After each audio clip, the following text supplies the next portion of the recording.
সর্বপ্রথম যে কাজটা করবো সেটা হচ্ছে ঢাকা বিশ্ববিদ্যালয়কে একটা পলিটিক্যাল ইনস্টিটিউট থেকে এটাকে একটা একাডেমিক ইনস্টিটিউট করবো ইনশাআল্লাহ। বিশ্ববিদ্যালয়ের মূল কাজ কি?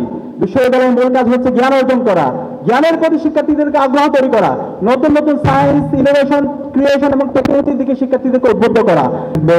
আমাদের আবাসন নিয়ে আমাদের ভাবতে হবে না, স্বাস্থ্যের নিরাপত্তা থাকবে, খাদ্যের নিরাপত্তা থাকবে। আমাদের যারা নারীরা আছে তাদের জন্য একটা নিরাপদ ক্যাম্পাস হিসেবে আমাদের ঢাকা বিশ্ববিদ্যালয় আমরা গড়ে তুলবো। সেই কারণে স্বপ্নে নিরাপদ ক্যাম্পাস না হওয়ার আগ পর্যন্ত আমরা থামবো না। এখন বলতে পারেন ভাই আমরা এটা কিভাবে করবো? সেটা আমরা ইতিমধ্যে আমাদের যে ইস্তেহার, সেই ইস্তেহার আমরা উল্লেখ করেছি।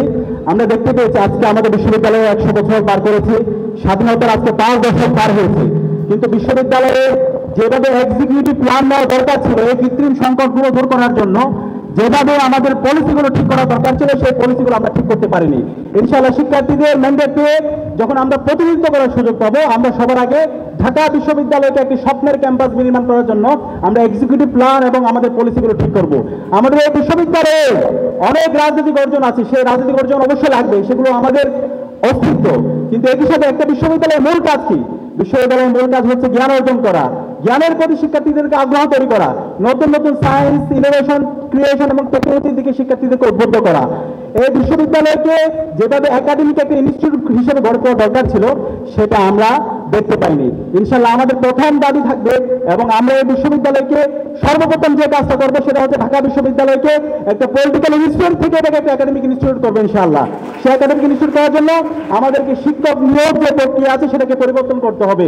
এখানে কোনো দলীয় বিবেচনায় কোনো শিক্ষক নিয়োগ হবে না, শিক্ষক নিয়োগ হবে মেরিটোরিয়াসের ভিত্তিতে। একই সাথে আমাদের ক্লাসের মধ্যে আমরা যারা ছাত্ররা আছি আমাদের শিক্ষকদেরকে আমরা পর্যালোচনা করতে পারি না। এই যে ক্লাসের মধ্যে আমরা শিক্ষক যারা আছি, শিক্ষকরা হবে আমাদের সিনিয়র স্কলার, আমরা যারা ছাত্ররা আছি আমরা হবো জুনিয়র স্কলার।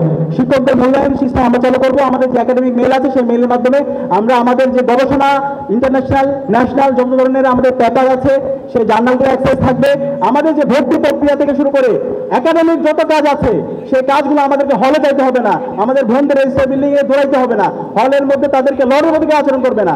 আমরা আমাদের রেজিস্টার বিল্ডিংকে পেপারলেস করবো, সে ঘরে বসে তার সামগ্রিক ভর্তি প্রক্রিয়া থেকে শুরু করে অ্যাডমিনিস্ট্রেটিভ সব কাজগুলো করতে পারবে। এবং একই সাথে আমাদের আবাসন সংকট থেকে শুরু করে স্বাস্থ্যের নিরাপত্তা, খাদ্যের নিরাপত্তা এবং আমাদের নারীদের জন্য নিরাপদ ক্যাম্পাস গড়ার জন্য আমরা আমাদের লড়াই চালিয়ে যাবো।